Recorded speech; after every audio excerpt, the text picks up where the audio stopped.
भक्तजनों, आपका हमारे चैनल दैविक मंत्र पर हार्दिक स्वागत है। प्यारे भक्तों, आज का ये गणेश मंत्र आपके लिए बहुत ज्यादा खास होने वाला है, क्योंकि पूरे 1 साल बाद फिर से आपको करोड़पति बनने का मौका मिला है। क्योंकि आज शिवरात्रि के दिन से अगले साल शिवरात्रि तक अगर कोई व्यक्ति इस गणेश मंत्र का जाप या श्रवण पूरे श्रद्धा भाव से करता है तो उसकी तो किस्मत चमक जाएगी। क्योंकि मान्यता है कि इस मंत्र का नियमित जाप आपको पहले ही दिन से करोड़पति बनाने की ताकत रखता है। बस आपको इस मंत्र को लगातार श्रवण करते रहना है जब तक कि भगवान गणेश का आशीर्वाद आपको प्राप्त नहीं हो जाता। भक्तजनों, जब इस मंत्र का प्रभाव दिखना शुरू होगा तो आपको हर कार्य में सफलता मिलनी शुरू होगी। उधार दिया हुआ पैसा वापस आने लगेगा। जिस भी काम में हाथ डालोगे उसी से बहुत अच्छी मात्रा में धन प्राप्त होने लगेगा और अचानक ही कहीं ना कहीं से बहुत बड़ा धन लाभ होगा, जिससे आपकी आर्थिक स्थिति मजबूत होगी और आप करोड़पति व्यक्ति बन सकते हैं। तो आइए भक्तजनों, मंत्र का श्रवण शुरू करते हैं। अगर आपको हमारा ये वीडियो पसंद आए तो वीडियो को लाइक, शेयर और चैनल को सब्सक्राइब करना बिल्कुल भी ना भूले। साथ ही कमेंट बॉक्स में गणपति बप्पा मोरिया अवश्य लिखें, ताकि आपको भी गणेश जी का आशीर्वाद प्राप्त हो।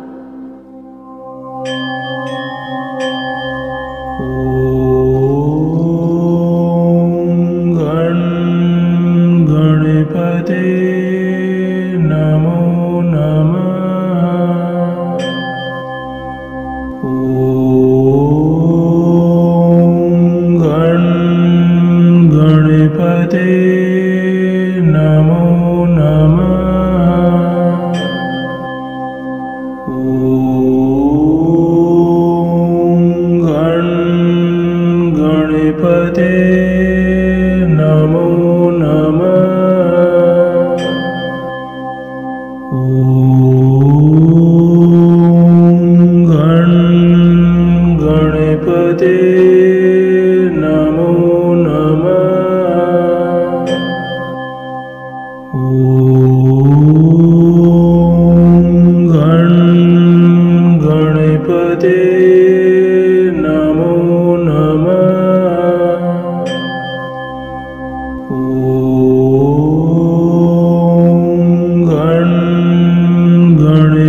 गणपते नमो नमः।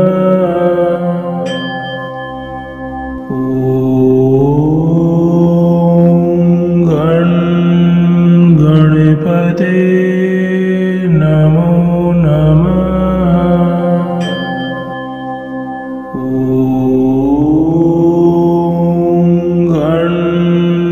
गणपते नमो नमः।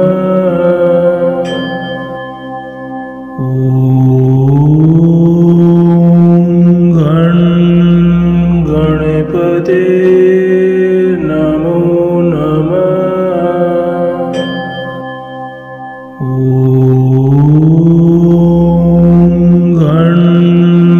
गणपते नमो नमः।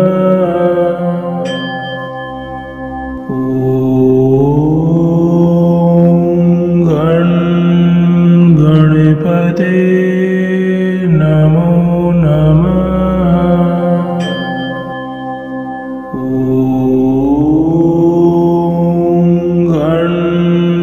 गणपते नमो नमः।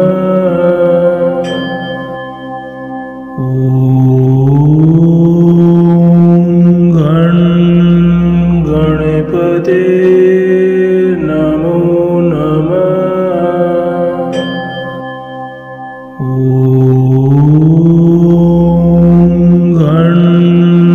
गणपते नमो नमः।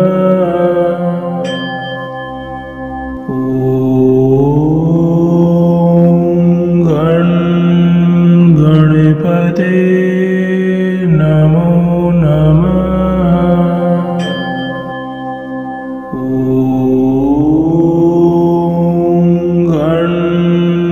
गणपते नमो नमः।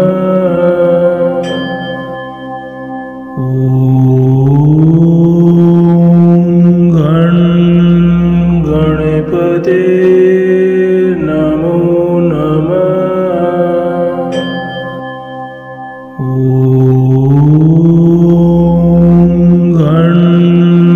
गणपते नमो नमः।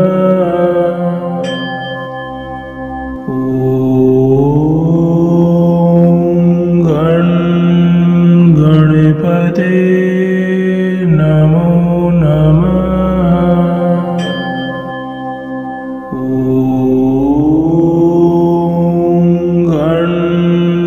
गणपते नमो नमः।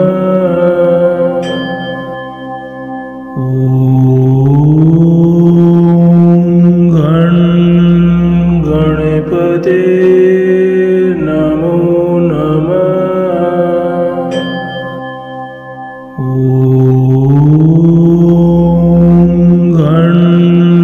गणपते